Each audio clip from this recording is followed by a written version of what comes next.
മോളെ നീ ഒന്ന് പെട്ടെന്ന് പോയിട്ട് വാ. എന്താ ആന്റി, എന്താ പ്രശ്നം? ഞാൻ എൻ്റെ ഫോൺ വീട്ടിൽ വെച്ച് മറന്നു. എനിക്ക് അത്യാവശ്യമായിട്ട് അതിൽ നിന്നൊരു നമ്പർ എടുക്കണം. പത്നിയോടൊന്ന് പോകാൻ പറഞ്ഞതാ.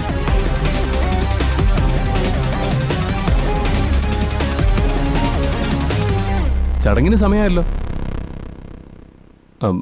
പത്മ ടീച്ചർ ഒരു കാര്യം ചെയ്യുക, ഞാൻ വണ്ടി എടുക്കാം, നമുക്ക് പോയിട്ട് പെട്ടെന്ന് വരാം.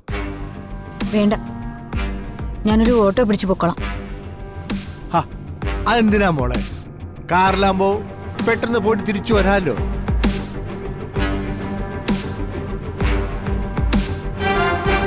അത് കടാവും. മോളെ, അത്ര നിർബന്ധമാണെങ്കിൽ ആ ഓട്ടോക്കാരന്റെ കാശ് ഇവന്റെ കയ്യിലോട്ടൊക്കെ വെച്ച് കൊടുത്തേര്. അല്ല, അപ്പൊ പിന്നെ കടവും ഇല്ല, ബാധ്യതയില്ല. എന്താ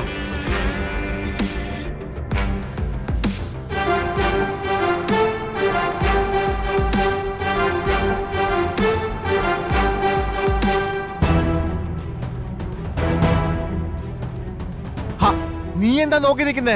ചെല്ലുകൂടെ.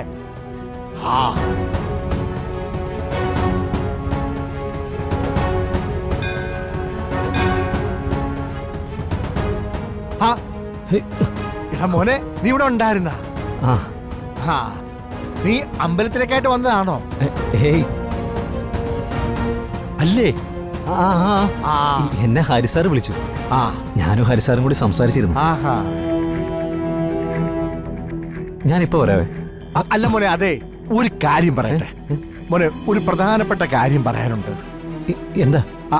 അതെ, ആ സാധനം വീട്ടിൽ കൊണ്ടുവച്ചിട്ടുണ്ട്. ആ വാക്യൂം ക്ലീനർ. അതിന്റെ പരിപാടി എനിക്ക് ശരിക്കും അങ്ങോട്ട് മനസ്സിലാവുന്നില്ല.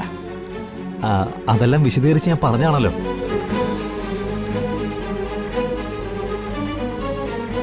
അത് പിന്നെ മോനെ, ഹരിക്ക് അതെല്ലാം മനസ്സിലായിട്ടുണ്ട്. പക്ഷെ എന്റെ കാര്യമോ പ്രശ്നം.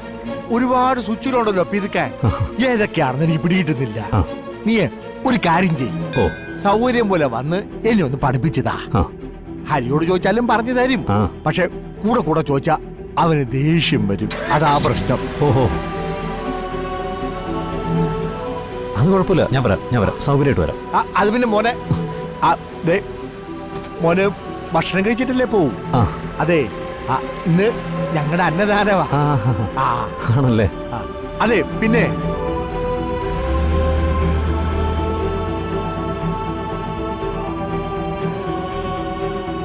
പിന്നെ ഉണ്ടല്ലോ,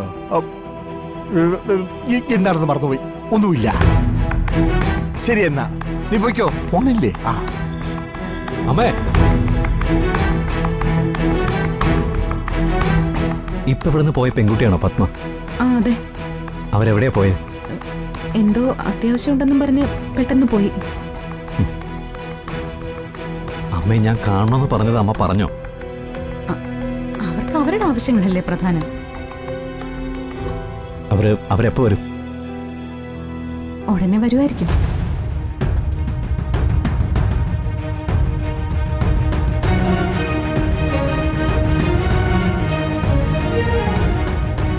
നീ എന്താ ആലോചിക്കുന്നത്? ഒന്നുമില്ല. എനിക്കിന്ന് ഇവിടെ വരാൻ തോന്നിയത് നന്നായി.